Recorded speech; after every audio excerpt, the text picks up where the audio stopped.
ओम श्री गुरुवे नमः। ओम श्री गुरुवे नमः। ओम श्री गुरुवे नमः। आदरणीय मित्रों, 18 जनवरी में मौनी अमावस्या है जो रात्रि 12:03 से शुरू होगी और 19 जनवरी 1:21 पे तिथि का समापन होगा। और चूंकि तिथि का उदय 18 जनवरी को है तो जितने भी स्नान दान इत्यादि जो भी शुभ कर्म आपने करने हैं वह 18 जनवरी को ही करने हैं। 10:14 से सर्व सिद्धि योग शुरू हो जाता है और 19 जनवरी 7:14 तक सर्व सिद्धि योग रहेगा। जो भी आपने शुभ कर्म करने हैं वह इसी बीच में कर लेने हैं। दान करना है, पुण्य करना है, स्नान इत्यादि जो भी आपने करना है। मौनी अमावस्या के दिन सुबह में पहले आप बहती नदी में स्नान करें और सही सूर्यास्त के बाद जैसे ही सूर्यास्त हो जाए 5 सरसों के तेल के या तिल के तेल के दीपक जला लें और 5 लाल कलर के फूल ले लें। जो घर के दंपत्ति हैं, चाहे वह बुजुर्ग दंपत्ति हैं या नव दंपत्ति हैं, नवयुवक हैं, वह दोनों व्यक्ति मिलके इन 5 दीपक और 5 फूल को नदी में प्रवाहित कर दें। कैसे प्रवाहित करें, बस इसको समझ लेना है। टोटके तो आपने बहुत सुने होंगे और क्या पता यह टोटका भी कभी आपने किया हो। 5 दीपक और 5 फूल नदी में विसर्जित किए हों और कोई लाभ ना मिला हो। उसका कारण यह है कि सच बात यह है कि हमारे साथ नेगेटिव और पॉजिटिव 2 प्रकार की ऊर्जा का प्रभाव हमेशा बना रहता है। कभी कभी नकारात्मक ऊर्जा, नेगेटिव ऊर्जा का प्रभाव हम पर अधिक होता है, जिसके कारण हमारे जीवन में सब कुछ गड़बड़ होना शुरू हो जाता है। यानी कि हर स्थिति में जीवन के प्रत्येक क्षेत्र में हमें नुकसान होना शुरू हो जाता है। चाहे वह सामाजिक रूप से नुकसान हो रहा हो या आर्थिक रूप से नुकसान हो रहा हो या पारिवारिक रूप से नुकसान हो रहा हो। अब चूंकि यह नेगेटिव और पॉजिटिव, नकारात्मक और सकारात्मक ऊर्जा का ही सारा खेल है। जल अपने आप में एक बहुत ही महत्वपूर्ण एलिमेंट है जिसमें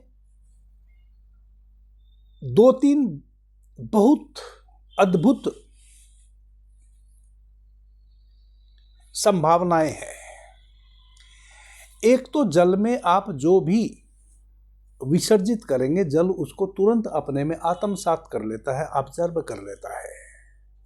अब वह चाहे आप लिक्विड रूप में या डस्ट रूप में जल में प्रवाहित कर रहे हों या भावना के रूप में प्रवाहित कर रहे हों, जल भावनाओं को भी बहुत जल्दी अपने में ऑब्जर्व कर लेता है। क्योंकि जल में बहुत सारे तत्व वैसे पाए जाते हैं जो आपकी भीतर की भावना को तुरंत अपने में ऑब्जर्व कर लेते हैं। और किसी भी तरल पदार्थ को या किसी भी फल, फूल, लकड़ी, पत्ता, पौधा इत्यादि कुछ भी, जितने भी एलिमेंट होते हैं, जितने भी तत्व पाए जा सकते हैं इस जगत में, कुछ भी आप पानी में डाल दें वह उसी को अपने में डाइल्यूट कर लेता है। आप पूरा एक पेड़ भी काट के पानी में डाल देंगे तो धीरे धीरे वह पेड़ पानी में सड़ेगा और फिर उसका कण कण विसर्जित होने लगेगा और जल उस पौधे, उस पेड़ के जो गुण हैं उस गुण को अपने में ऑब्जर्व कर लेगा और उसको प्रवाहित करना शुरू कर देगा। जैसे आप कोई भी क्वाथ बनाते हैं किसी जड़ी बूटी का, किसी व्याधि हेतु, तो कैसे आप उस जल में कोई जड़ी बूटी रात्रि में भिगाने के लिए रखते हैं और सुबह में छान के उसको पी लेते हैं। क्योंकि पानी ने उस औषधि के गुण को अपने में ऑब्जर्व कर लिया। यह क्षमता केवल पानी में है। तो जैसा कि मैंने कहा कि नकारात्मक और सकारात्मक 2 ही प्रकार की ऊर्जा है इस जगत में। किसी के चारों तरफ यदि नकारात्मक ऊर्जा ज़्यादा प्रवाहित होने लगी तो उसके जीवन में फिर प्रत्येक क्षेत्र में जीवन के सब कुछ नेगेटिव होता चला जाएगा।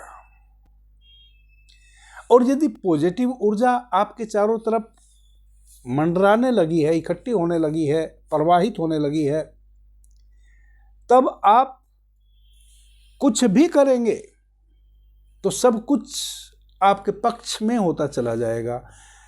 आप पक्ष में नहीं भी करना चाहते थे तो भी होता चला जाएगा। कई बार आप अपने अगल बगल में लोगों को देखते होंगे कि कोई व्यक्ति है जो किसी कार्य में पूरी लगन के साथ लगा है, मेहनत के साथ लगा है, फिर भी उसको उसका फल नहीं मिल रहा। और एक व्यक्ति है बस उसने उथला उथला यूं ही उस कार्य को कर दिया और उसको फल मिल गया। यानी कि एक किसान है बस उल्टा सीधा जैसे तैसे जुताई बुआई करके अपने खेत में बीज रोप दिया और फसल अच्छी हो गई।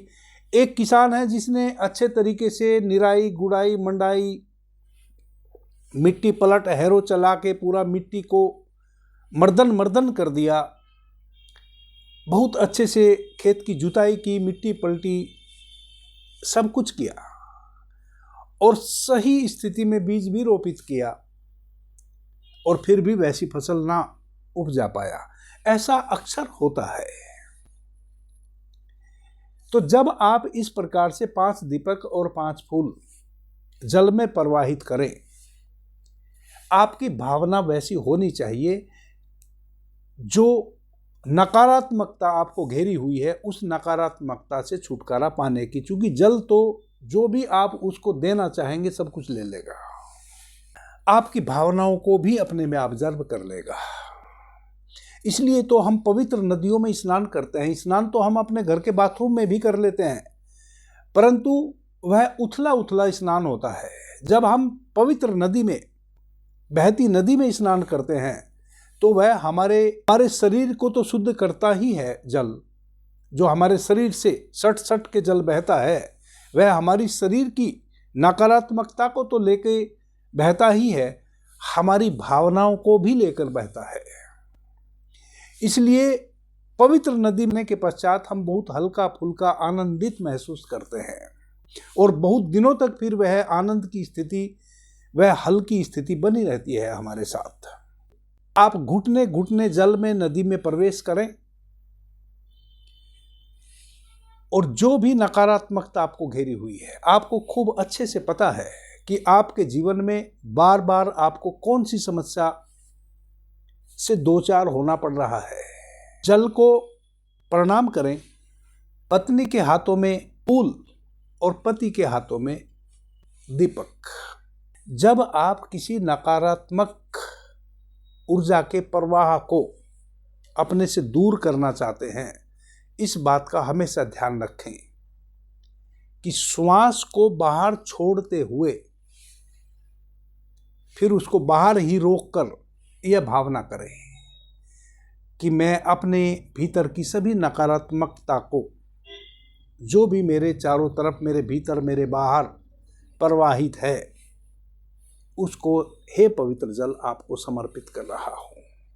श्वास को बाहर छोड़ें, पूरा 100% श्वास को बाहर छोड़ दें और फिर बाहर ही रोकें और यह भाव करें और वह दीपक और फूल समर्पित कर दें जल को।